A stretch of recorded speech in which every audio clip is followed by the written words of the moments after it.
పల్లవి అవని దగ్గరికి వస్తూ ఉంటుంది. ఇంతలో అక్కడ ఉన్న అవనిని చూసి ఎందుకు పిలిపించావని చెప్పేసైతే అడుగుతూ ఉంటుంది. ఆ మాటలు వినగానే అక్కడ ఉన్న అవని మాత్రం రేపు సీతారాముల కళ్యాణానికి ఇంట్లో ఉన్న వాళ్ళందరినీ నువ్వే ఒప్పించాలి అని చెప్పేసైతే అంటూ ఉంటుంది.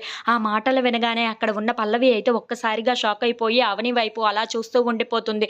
ఇంతలో అక్కడ ఉన్న అవని మాత్రం అవును, ఇంట్లో ఉన్న వాళ్ళందరినీ ఒప్పించే బాధ్యత నీదే. అందరినీ ఆ కళ్యాణానికి తీసుకొని వచ్చి ఆ కళ్యాణం సీతారాముల కళ్యాణం అందరి చేతుల మీదుగా జరిగేటట్లు నువ్వే చూడాలి అని చెప్పేసైతే అంటూ ఉంటుంది. ఇంతలో అక్కడ ఉన్న పల్లవి అయితే ఒక్కసారిగా షాక్ అయిపోయి ఇది చెప్పినట్లుగా చేయకపోతే ఏం చేస్తుందో ఏమో అని చెప్పేసైతే ఇంటికి వచ్చి ఇంట్లో ఉన్న వాళ్ళందరినీ పిలిపిస్తూ ఉంటుంది. ఇంతలో ఇంట్లో ఉన్న వాళ్ళందరూ హాల్లోకి వస్తూ ఉంటారు. అక్కడ ఉన్న పార్వతి మాత్రం ఎందుకు పల్లవి అంత గట్టిగా అరిచి అందరినీ పిలుస్తున్నావు అని చెప్పేసైతే అడుగుతూ ఉంటుంది.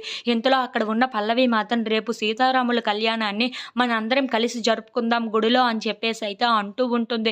ఆ మాటలు వినగానే అక్కడ ఉన్న వాళ్ళందరూ అయితే ఒక్కసారిగా షాక్ అయిపోతూ ఉంటారు.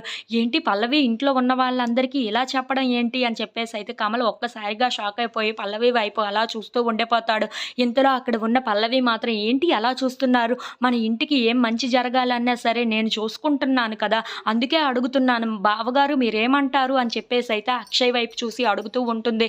ఇంతలో అక్కడ ఉన్న అక్షయ్ మాత్రం అవని రాకపోతే నేను ఏ పూజలోనైనా కూర్చుంటాను అని చెప్పేసైతే అంటూ ఉంటాడు. ఆ మాటలు వినగానే అక్కడ ఉన్న పల్లవి అయితే చాలా సంతోషిస్తూ ఉంటుంది. ఇంతలో వాళ్ళ మావయ్య వైపు చూసి మావయ్య మీరేమంటారు వెళ్దామా కళ్యాణానికి అని చెప్పేసైతే అడుగుతూ ఉంటుంది. ఇంతలో అక్కడ ఉన్న వాళ్ళ మావయ్య సరే నేను వస్తున్నాను అని చెప్పేసైతే అంటూ ఉంటాడు. ఇంతలో పల్లవి వాళ్ళ అత్తయ్య వైపు చూసి అత్తయ్య ఏమంటారు మీరు ఒప్పుకుంటే ఇంట్లో ఉన్న వాళ్ళందరూ ఒప్పుకున్నట్లుగానే అని చెప్పేసైతే పల్లవి అడుగుతూ ఉంటుంది. ఆ మాటలు వినగానే అక్కడ ఉన్న పార్వతి అయితే సరే మీరందరూ కళ్యాణం చేద్దాం అంటున్నారు కదా, మీ ఆశ ప్రకారమే నేను చేయిద్దాం అనుకుంటున్నాను అని చెప్పేసైతే అంటూ ఉంటుంది.